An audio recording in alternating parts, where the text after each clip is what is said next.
Okay, today I'm going to show you how to turn a basic wrapped canvas into what we call a reverse canvas, which is, this is just a sample of it, something like this. And you can do this to decorate any type of space that you have just using one of these basic wrapped canvases. You can get these at Michael's or Walmart or any of the craft stores. Dollar Tree even, I think, has some. So some of the things that you're going to need, obviously you're going to need your Cricut. We're going to need a heat press of sorts, the Easy Press, some Cricut Everyday Iron-On in whatever color you choose, a sort of weeding, any type of weeding tool, a pair of pliers, the knife, the Cricut knife, or some sort of a craft knife, a staple gun, and this is optional. This is a staple puller, and I will show you how to use this. Some people will just use a screwdriver, but I found this to be much easier. I just bought this at a local hardware store for a couple of bucks, and I find that it comes in very handy. And of course, you are going to need your wrapped canvas. Okay, to start out, we're gonna first take our canvas and flip it over and show the exposed staples on the back side. And you can either, if you don't, you can either just cut the canvas off by using the knife. You can just go through and cut it off and leave the staples in. I prefer to take the staples out myself, which is why I purchased this tool. And I find that it just it's better than a screwdriver. It's still a little bit of work, but it's much faster than just using a screwdriver or a pair of pliers. So you have to just take this tip here and you dig up into the staple a little bit and you just lift up. And sometimes it'll only come out on one side, and that's why you need the pliers. And so then you just have to pull out with the pliers, and that one actually broke. So there we go. I got the rest of it. And so we just go around the canvas and we just want to pull each one of these out. Some of them come out great, just like that, and others are a little bit more work. But this is how we need to start in order to get the canvas off cleanly. So we're just going to go all the way around the whole frame and pull all these staples out. Okay, so I've removed all the staples, and now we just peel back the canvas, and you can see here that we have a pretty decent looking little frame. You could leave it natural if that's what goes with your decor, or you can stain it, you could paint it. I actually, what I like to do is, if you look at this one here, I used chalk paint and baby wipes to, it makes almost like a stain to give it that look. So there's a lot of different ways that you can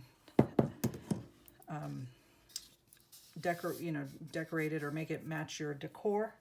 And but you can see it's a pretty decent looking little frame that's wrapped up inside there. And this is then we have access to our canvas, and we're able to actually lay it flat, which makes it really easy to press our iron-on vinyl onto it without having an empty space like this. We'll be able to just press it flat, and we'll just trim it up to suit our needs. So I'm going to paint my frame or give it kind of a stained look, and I'm using this Waverly chalk paint that I picked up at Walmart. It doesn't require a lot, but basically I've had this one for a while. It was a little thick, so I did water it down a little bit. I just put a little bit in this cup and poured a little bit of water in there, and that's what I'm going to start using. So basically, to start, I'm just gonna, I have some paper towels here, and I'm going to just start actually kind of painting the frame. And because this is chalk paint, it really covers really well, so it doesn't take a whole lot. So I just put a little bit on there, and I just cover it as much as I can. I get in those little gaps that are there. I don't bother filling them in. And then what I do once I have a little bit on there is I just take my paper towel, or I've used baby wipes before, I'm just out of them, so I can't use those right now. And I just wipe it with the paper towel. And I just keep wiping it until it gives me the look that I want. And it will cover quite a bit just by using that, that little bit that I put at the top. I just keep rubbing it until I get the coverage that I want, which, like I said, with the black, it's pretty pretty dark, so I'm gonna wash it down some because I don't want it to be that dark. And you can see it's kind of taking it away in certain areas, and so I just keep doing this until I get the look that I want, just using the water. And if I need more paint, I'll use more paint. I do have quite a bit right now, so I will probably add some more in a little bit once I get moving with this. But also, because it's chalk paint, it dries fairly quickly, which is nice. So I'm just going to keep doing this until I get the look that I'm going for. So here's what it looks like when I'm done painting it. I did actually do the back. I just didn't pay a whole lot of attention. Like, you know, I didn't make it perfect. It won't really be seen, but I'd rather it not be left natural. One thing I will do is, you can see in these little areas here, you can still see the wood. So I'll just take a paintbrush like this, and I will just try to get them in there and cover that up as much as possible.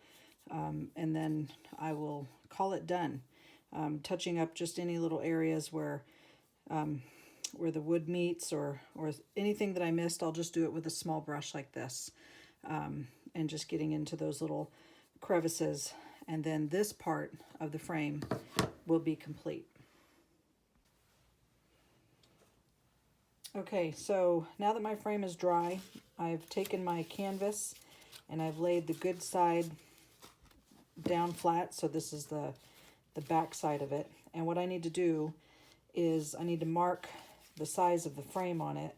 So I just set it in there, and then I just trace it with a pencil, and I just go along all the areas, marking it with a pencil, and that way I'll know where to cut it with the scissors,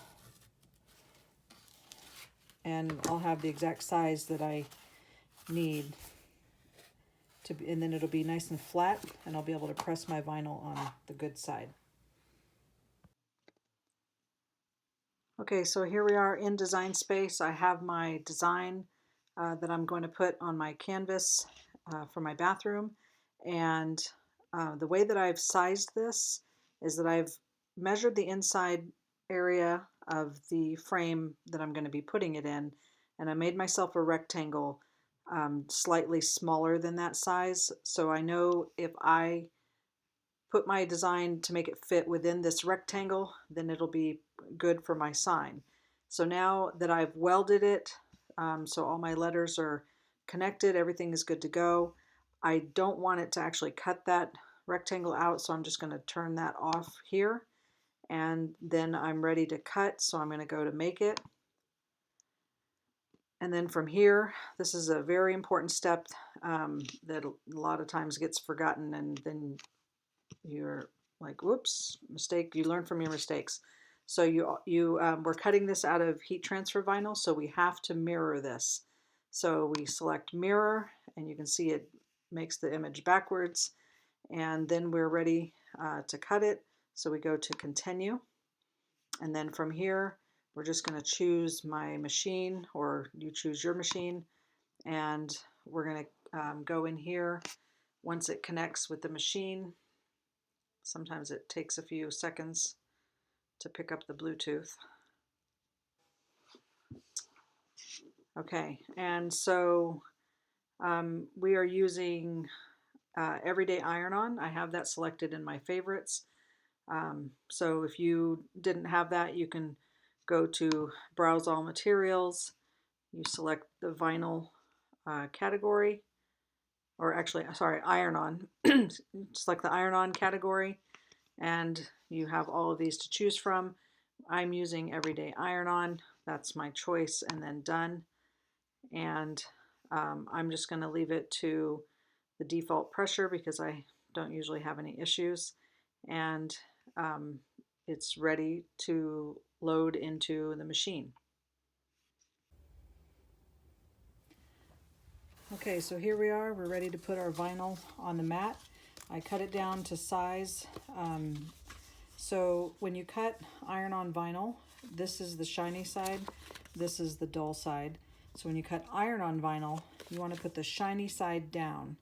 That's the protective coating that's on it, and that's why we mirrored it, because this is the adhesive part, and this is how it's going to cut backwards, because this part eventually will go onto the canvas.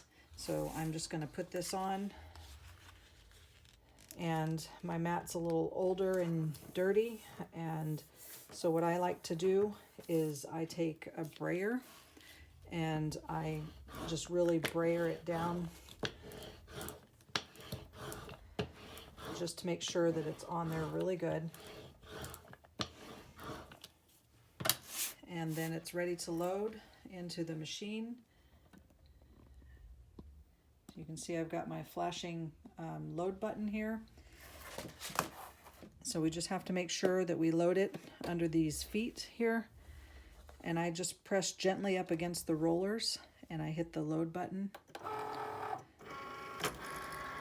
I have my fine point blade in and it's ready to cut.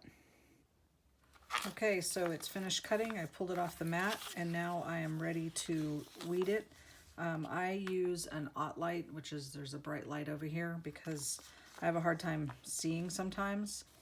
And then now, taking my weeding tool, I just pick up a corner here.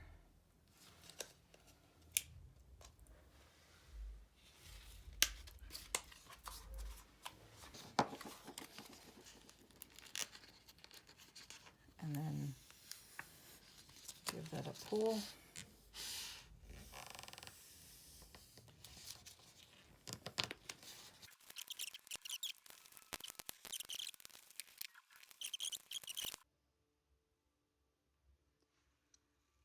Okay, so now I've gone onto Cricut.com and I've looked up on the heat guide, and here's where you can, if you have the Easy Press, this is where you select what you're going to be using with what material, and it gives you the temperature and the time. So I'm going to be using an Easy Press 2, and then my heat transfer material is Everyday Iron-On. So I choose that one, and my base material is canvas.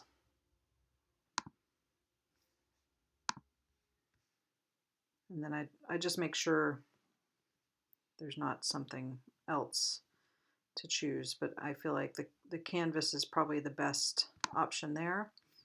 And I do have an Easy Press matte, so I choose that, and then I hit apply, and it's going to tell me 340 for 30 seconds, and then I'm going to flip it and press for 15 seconds. And this is a cool peel, which means I have to wait until it cools off before I peel it using light pressure with a preheat of 5 seconds. So this is what I'm going to use when I'm ready to press.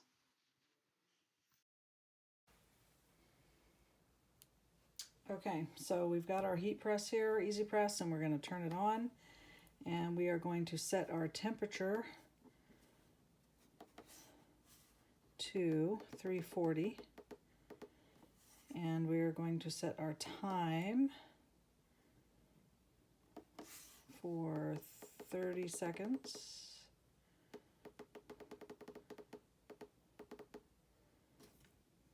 And we're going to let that warm up. Okay, so everything's been weeded. I've got my canvas here. I've got it set where I want it to be. It did say to preheat the canvas for 5 seconds. Okay, so we're going to preheat. We're up to temperature here with the Easy Press, and we're just going to preheat this canvas for about 5 seconds.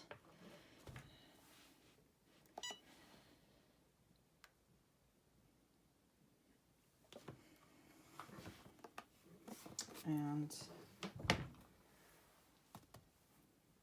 then we're going to put this on. And initially I just kind of eyeball it where I think it goes. And I just kind of set it down a little bit. But then I take the frame and I just kind of put it over to make sure that I have it where it needs to be.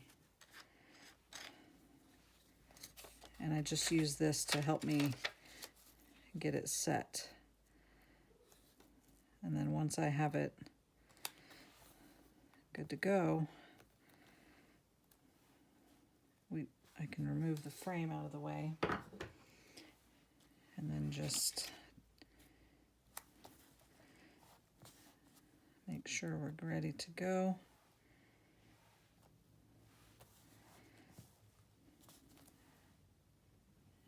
And 340 for 40 seconds, 30 seconds with light pressure.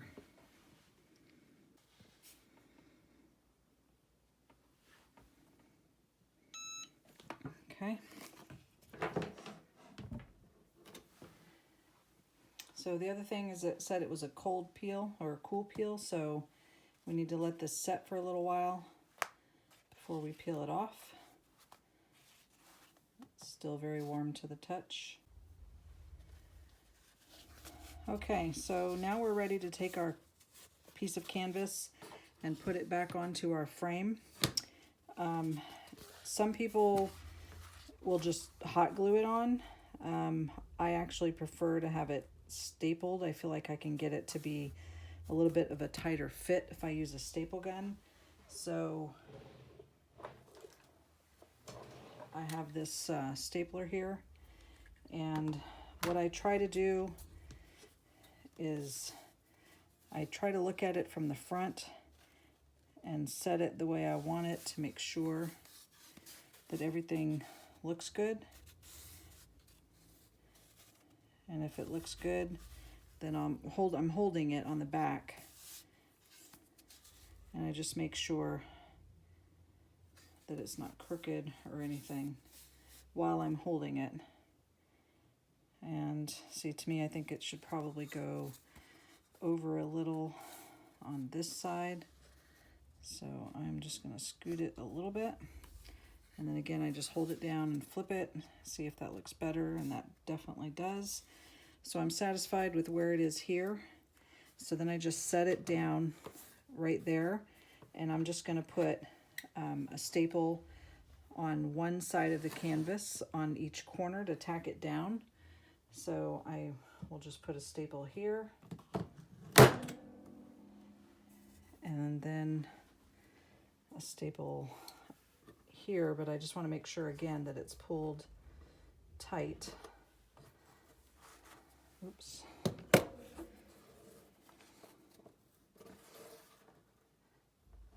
Making sure it's pulled tight across that way. And then I just put in another staple here. And then what I'll do is I'll flip it over again, and I just double check it. Still looks good. So now all I have to do is make sure that it's going to get pulled tight in this direction on both sides.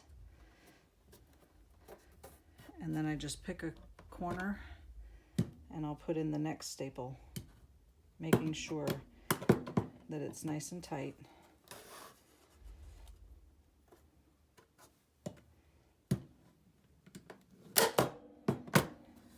and then I go to the last corner. Again, I will take it and pull it a little bit more.